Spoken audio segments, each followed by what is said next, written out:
big 3 signs of an opioid overdose, such as one from fentanyl, are slow to no breathing, unconsciousness, and pinpoint pupils. How you can check for those 3? For slow to no breathing, you're gonna place your hand on the person's chest to feel for the rise and fall of their breath. You can also place your hand under their nose or over their mouth and feel for their warm breath. To check for unconsciousness, you're gonna start by shouting the person's name and asking if they can hear you.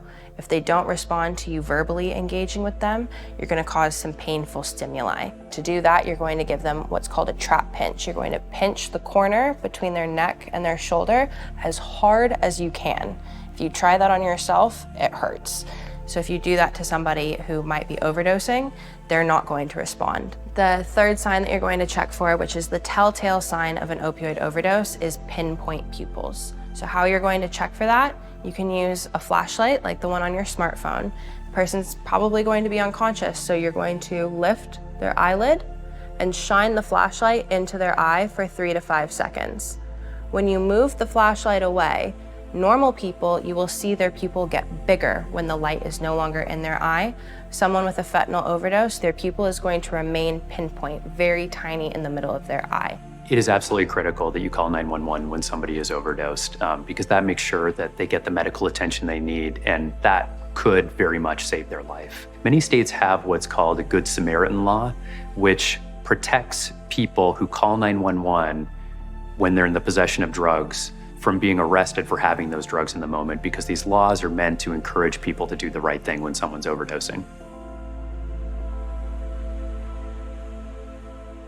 Narcan is an opioid blocker. It's going to go into the bloodstream and knock any opioid off of the receptor. And it's going to reverse that overdose so that that person has a chance at life.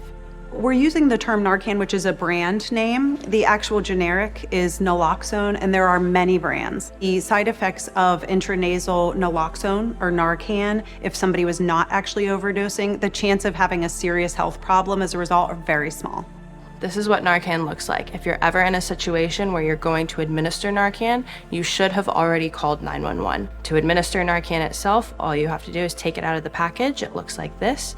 You're going to insert the plunger into the person's nose, either nostril, and then press the pink button down.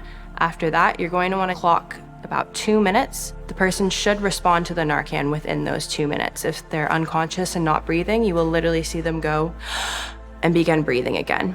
If that doesn't happen within the first 2 minutes, continue doing that every 2 minutes until the person responds. If they don't respond after 3 doses, you're going to want to start giving rescue breaths. One more thing to remember about Narcan is that anytime it's given, a person needs to go to the hospital. Opioids can last longer than Narcan, so the Narcan might reverse the overdose initially, and then the Narcan wears off, and guess what's still in your bloodstream? The opioid.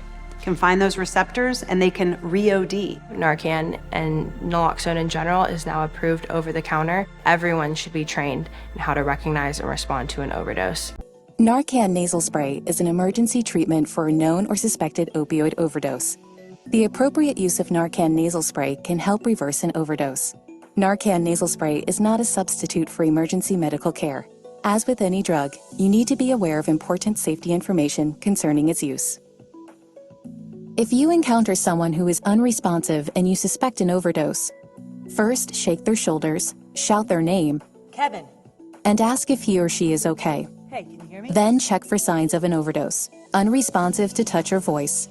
Breathing is slow, uneven, or has stopped. Snoring, gasping, or gurgling sounds. Fingernails or lips are blue or purple. Administer Narcan nasal spray as quickly as possible if someone is unresponsive and an opioid overdose is suspected, even when in doubt, because prolonged respiratory depression may result in damage to the central nervous system or even death. Lay the person on their back to receive a dose of Narcan nasal spray. Remove Narcan nasal spray from the box. Peel back the tab with the circle to open the Narcan nasal spray blister pack. Remove and review the printed Quick Start Guide inside the package. Hold the Narcan nasal spray with your thumb on the bottom of the plunger and your first and middle fingers on either side of the nozzle. Do not press the plunger to test or prime the device. If you do, you will waste all or part of the dose of medication. Tilt the person's head back and provide support under the neck with your hand. Gently insert the tip of the nozzle into one nostril until your fingers on either side of the nozzle are against the person's nose. Press the plunger firmly to give the full dose of Narcan nasal spray. Remove the device from the nostril after giving the dose. After you have given this medication, seek emergency help right away. Narcan nasal spray is not a substitute for emergency medical care.